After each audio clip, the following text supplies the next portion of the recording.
Para sa kalaman ng lahat, tayo ay magluluto ng chicken halang-halang guys. Ayan, naggisa na tayo dyan ng bawang at sibuyas. Ayan, yung bawang at sibuyas na yan ay nakagrind dyan.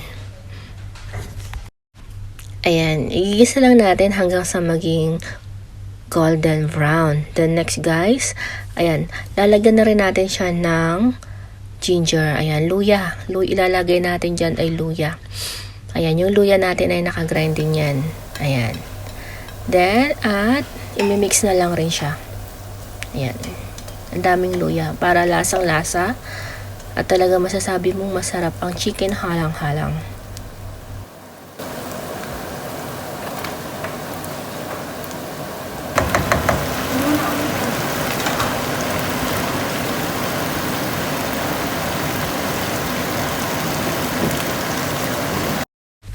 Ayan, pagkatapos masangkot sa yung bawang sibuyas at yung luya, ayan, nilagay na natin yung chicken. Ayan, hindi na natin napakita kanina.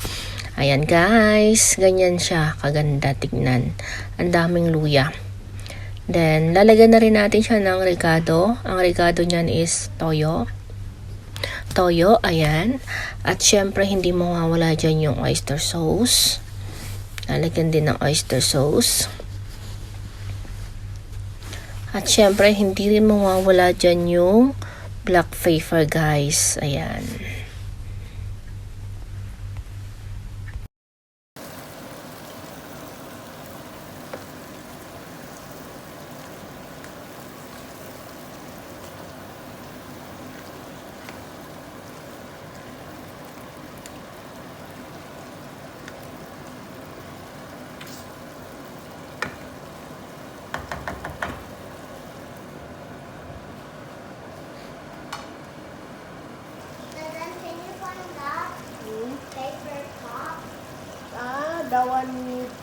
Put juice.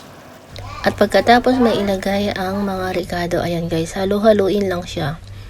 Ayan, then pagkatapos halu-haluin, then tatakpan at pakukuluan na lamang siya.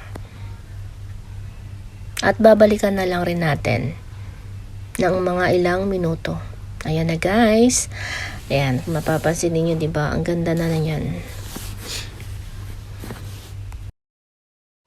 So, ayan guys, malapit na siyang maluto. Ayan, yung chicken halang-halang is tawag sa Cebu. Ayan, chicken halang-halang. In short, parang din naman siyang adobo. Adobo style siya. Pero ang tawag sa Cebu is halang-halang. So, ayan, kita nyo naman. Napaka-juicy niya na tingnan. Abangan nyo guys hanggang sa maluto.